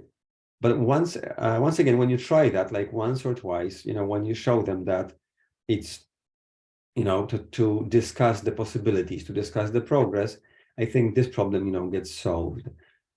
If your students, if you or your students, like, are facing technical issues, once again, we've got like diversity of ways. So this can be, if the connection is fine, it can be breakout rooms in Zoom. If it's not, you can record a video with a personalized link to YouTube, for example. If this is not the possibility, then you can always try Google Docs with an individual link, for each student, right?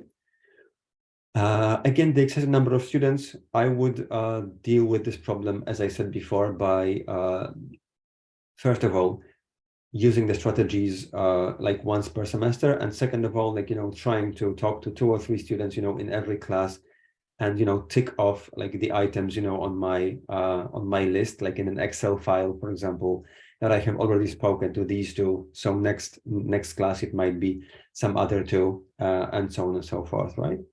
And sometimes, it might be a good idea to do a little survey. And I think with Google Forms, it's so quick. Like, sometimes we might ask them whether they prefer feedback in a written form or face-to-face, or maybe a short video. Because sometimes I think we try to make them happy.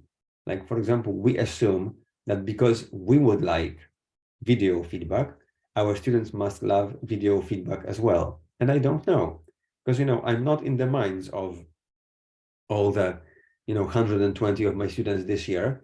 And sometimes, I think the best strategy is like, if you don't know, the best thing to do is ask, all right? So now let's look at some specific strategies that you can use both after every lesson, like at the end of every unit, but most importantly, like at the end of the school year, right?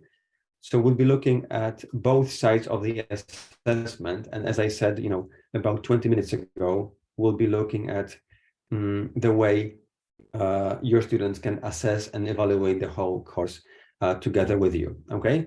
So the first thing is that when you finish a class, when you finish a unit, when you finish a whole semester of work, you can ask your students to write down some strategic questions, or you can prepare the questions with them.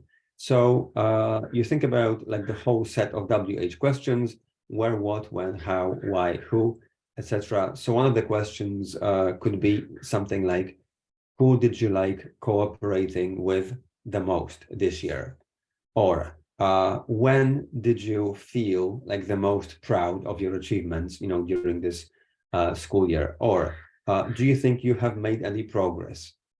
Yes, no, why? Why do you think you've made progress? Why don't you think you've made progress? Okay, so now I would like you to think about one of these question words. Think about like summative assessment at the end of the year. And we're thinking about assessing writing skills for a moment. So this one is about writing skills. What question would you like your students to answer about their progress in the writing skills? Can you please pick one of these question words and type in your question in the chat box? I mean a full question, not just what, but a full question if it's possible.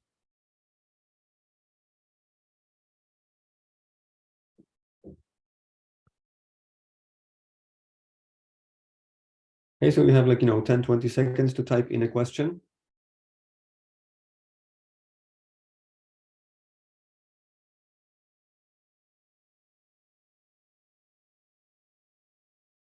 Yeah, great.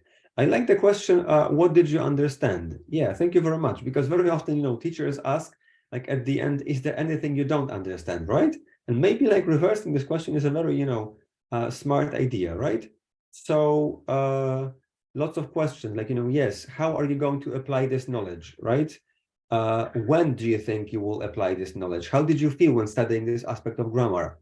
Yes, great, great, great, great. Okay, so all these questions, right? So this helps you and your students make a better assessment of both their speaking skills and writing skills, because you can you could think about these questions and applying them while assessing someone's speaking performance, right? Of course, I would use all of them, right?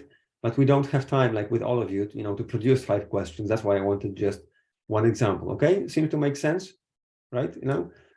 Which one strategy, would you change, for example, and so on and so forth, right? So that's one possibility, okay? Next is think, pair, share, okay? And the idea is that this time, it's the teacher who asks a question, right? So the students have to write down their answers, okay? So you ask a question like, what do you think was the most difficult aspect of grammar in this unit or this whole year, okay? And then the students, work in pairs, and they answer the question that you gave them. So everyone is working in pairs. So this might be breakout rooms, no problem. Okay, and then after your students have answered the question in pairs, you pair them up with another pair, so they can work in groups of 4, or you can recreate the breakout rooms quickly, and they can work with a new partner and tell the new partners about the things they have learned from the old partners, right? And after you've done this, after you've done the think, pair, share, and your students have generated like a lot of different ideas about, you know, this course or this particular unit or this particular aspect of grammar or this particular essay, it could be anything, right? After they have generated those ideas, what you can do is ask them, like you start one shared Google document for the whole class, and everyone is, you know, typing like one of their ideas, okay? One of those ideas that they have discussed, you know, with somebody else, with their speaking partner, right? So first, once again, you ask the question, they discuss the question in pairs, generate some answers, then you pair them up with somebody else, and then after all that, you get some feedback. And now, even if you did only one of these activities, like this one, imagine that you only do this activity and you do it well, you will get like a lot of feedback from your students, but you can also send a lot of feedback, you know, to your other students who can see that we have different perceptions, you know, of the same class or of the same year, all right? Obviously, like you will see a few more ideas in a moment, but please remember that, you know, you can't do them all, because if you try to do them all, you will need like a separate month perhaps, right? So you pick one or two that you like best and, you know, apply that, right?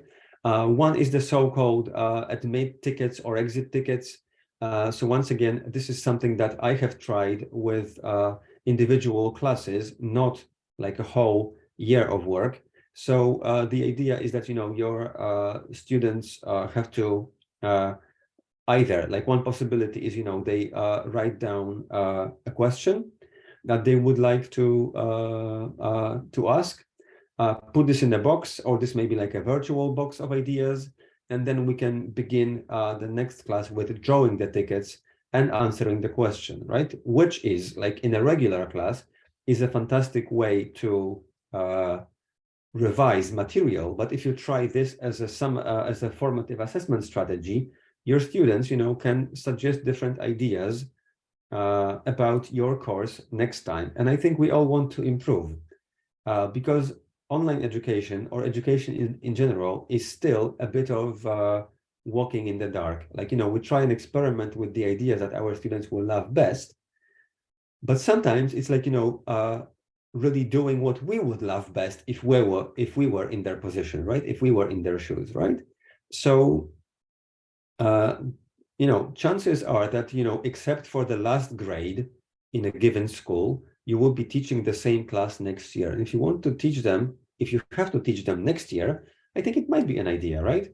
If we do it with individual lessons, like from lesson to lesson, why not try this ticket and collect all of them? Like, for example, wishes for the next year or questions about the next school year, and then treat this as material for your first lesson, you know, when you start teaching in the new school year. I think it might be a great idea, right? Instead of talking about, you know, the usual, you know, holidays or like discussing the course book, this is actually what you, my class, this is what you wanted me to do, right? You wanted me to talk about these problems, so let's talk about these problems, all right? The next one, variation of that is called the 1 minute paper, okay? So once again, you produce, you ask the question, right? But this time, you know, the question might be the same for all the students. So there are two possibilities. So one possibility is you ask them a question, and then you give them a minute to answer the question. So for example, how did you like the presentation of grammar? Do you think we did enough exercises, you know, with this or that aspect of English? Do you think I have given you the chance to write enough essays and emails? That's a joke, by the way. You know, they will always say that there were too many, right? Because, you know, most students, like, you know, don't really like writing. So it's a, you know, it's a question. So, and you give them 1 minute to answer the questions, right? So if it was in class, they would have like, you know, yellow Post-it notes, you know, with a few notes on them. In class, it's 1 minute, and then you can close the file, for example, right? So you don't really want like super long essays and, you know, someone's like train of thought, but, you know, something that you can do, something you could implement like from the next lesson. Once again, this formative assessment strategy may be used like, you know, from class to class, from unit to unit, you know, from week to week. You know, you don't have to like limit yourself to using that, once a semester or once a year only, right? I quite like this idea, and I think it's quite flexible because it can be used to talk about like aspects of your class, but you can also try that if you're brave, and I think you are brave. You can try that, for example, if you decide that your teaching style has been the same and you would like to make some changes, you can ask your students, like, for some honest feedback about your, for example, conversational style. Like, I could try this with you, like, to write me like a 1-minute paper about my sense of humor, but I'm too afraid. So let's go on, okay? Next possibility is 3-to-1. And 3-to-1 is again something you can try like at the end of the class, like at the end of the unit, or at the end of the whole semester. It's 3-to-1, 3 things you didn't know before. So 3 things you learned this semester, 2 things that surprised you about the topic or the course. For example, I was surprised that online education can make sense. Okay, and 1 thing that you want to start doing with what you've learned, right? And by forcing your students to think about it, they have to like re-examine their own learning. And this is great because remember, we talked about frustration and like loss of motivation and everything. And when you start thinking about your learning process, like something you didn't know, but something you have learned, something that was surprising, you make like a self-assessment of of your own learning, and then you find out that this course was probably like your performance in this course was better than you thought. And then if you want to react to possible feelings of frustration, then you do that, I think, best by preventing frustration. And I think when you give students to reflect on the unit, or maybe on the whole set of chapters, right? Or maybe on something else, they send you their ideas, and in the end, you both benefit. Like your students benefit and you benefit. Like you see, I don't have enough time to read all the comments, but sometimes, when I have a moment to look at the chat box and you're giving me like thumbs up or saying that the idea is useful, this makes me like want to go on, right? Because otherwise, like without that, I could feel like I was talking to my computer. I mean, I like talking to my computer, but I still prefer to talk to people. And when they react, this feels, way more real. All right. Moving on. The next one is like, 2 stars and a wish. And this is again, this works both ways. So 2 stars and a wish is something that your students can do with you, but it's also something you can do with them. And regardless of whether it's writing or speaking, regardless of whether it's like the end of the unit, the end of the month, or the end of the semester, or the end of the school year, you can try that, okay? So in the slide, you've got some ideas on how to start the sentence, but this could be like any beginnings, right? If your students are advanced enough, you don't have to provide them with the language. But I think the second part, the wish part is great when you look at the language, because sometimes teenagers don't know how to express requests, and sometimes they use language that may be treated as impolite or plain rude. But if they learn phrases like next time maybe we could try this, or maybe we could try that, and when your students like tell you that you grabbed their attention when you said something, you're bound to repeat that next year. But also imagine yourself being a student and getting a set of comments like these from your teachers. I think this would have been just fantastic, right? But back in the day, formative assessment was not even heard of. But imagine yourself at the age of 13 with all your insecurities, all your anxieties, all the worries, and someone that you care about tells you, you got my attention when you said that. You should be proud of yourself when you do that, right? It was interesting when you told me about this or that, right? I think sometimes like one comment, like a comment like that, maybe like, the only thing you remember from the whole school year, right? Next, this idea is called the jigsaw, and the jigsaw works in groups of 4 to 6 students, so you can pick whether it's like 4, 5, or 6, and so on and so forth, right? So each student in the group of 5, let's use 5 because we've got like 5 jigsaw puzzles. Each student gets a different question, right? In that group of 5, right? And the student has to answer the question, but also tell the others whether they are sure of the answer, they're not sure of the answer, or they're like completely lost.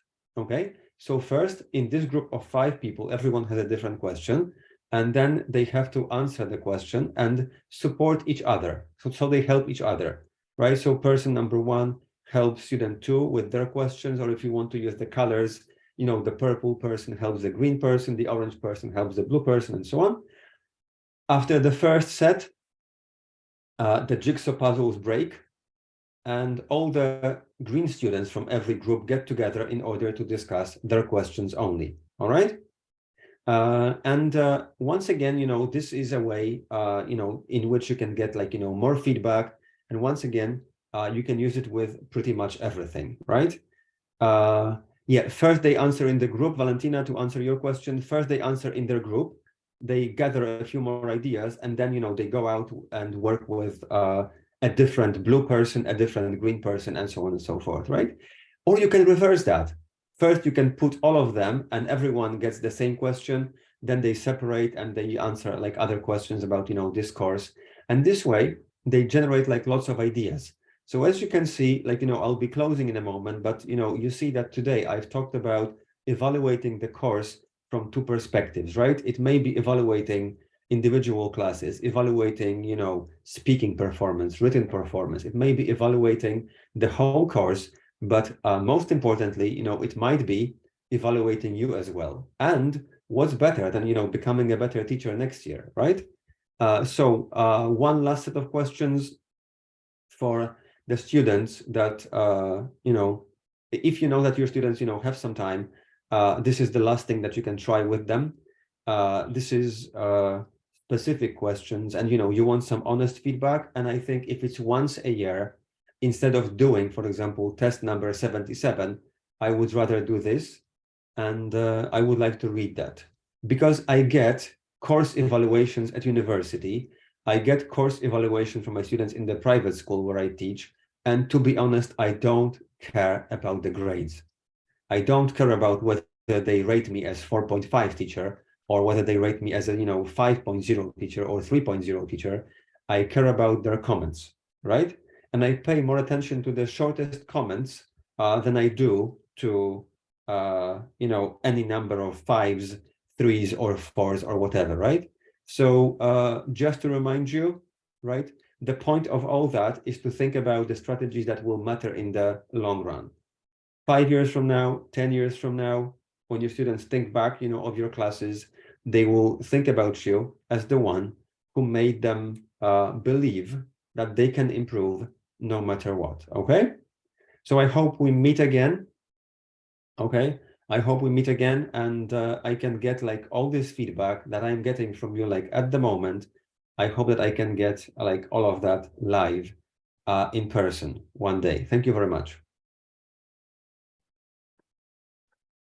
Czeslaw, thank you very much. I consider myself to be an experienced teacher, but I really enjoyed ideas you shared for how to look at the assessment. It is quite a new thing, formative assessment and formative feedback in our school system. So thank you very much for your ideas. I believe that our participants, our teachers who, in spite of the fact that it is long after the working day, they are still here, they are still with you. And a teacher, Tatiana, she asked which ideas could you probably recommend for working online with younger children, approximately 20 to 25 present at once.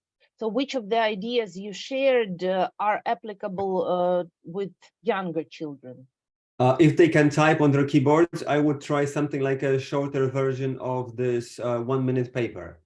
And there was a funny comment made somewhere along the way that one of the teachers wrote something like, sometimes one word would be easier.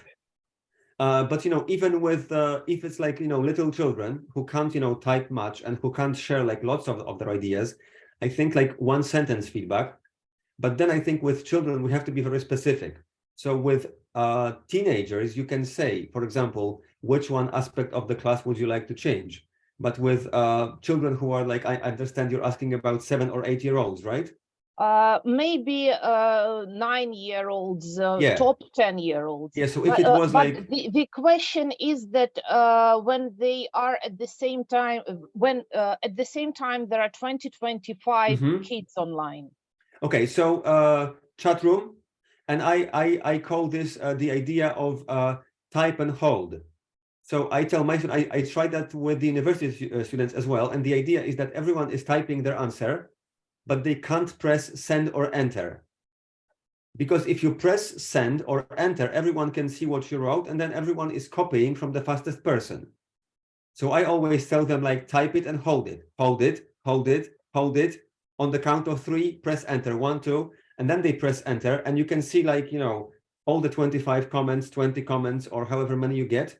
So you simplify your requirements. If it's 1 minute for, today we were talking about like the upper stage of primary school, right? Like this all clear age. So they are capable of so much more. But if you teach children, then you have to reduce everything. And if there are 25 of them in the room, this is something I would do. All right. I do love this idea. I think that the colleagues who are present also will like and try. Really nice idea. Hold it, hold it. Thank you. Great. Yeah, hold it. Czeslaw, thank you very much for agreeing to give this wonderful presentation and sharing your ideas. For our teachers, I would remind that they will receive their certificates within the 3 working days. And also, as this conference is being recorded, they will also receive the recording of this webinar to watch it once again or several times and pause and note down some ideas which they think are most applicable to their students. And laugh at the jokes again. Yeah. And if you teach teenagers and if you prepare for our national multi-subject test, our NMT, we are waiting for you tomorrow at the same time, 4 p.m. here with the links. If you haven't registered yet, the link is on our website, Macmillan, Ukraine. Czeslaw, thank you very much. Thank you very much. Hope to see you and welcome you in Ukraine as soon as it is possible. Fingers crossed. Bye-bye. Bye-bye. Thank you very much. Thank you. Dear colleagues, take care. Have a nice evening and see you next time.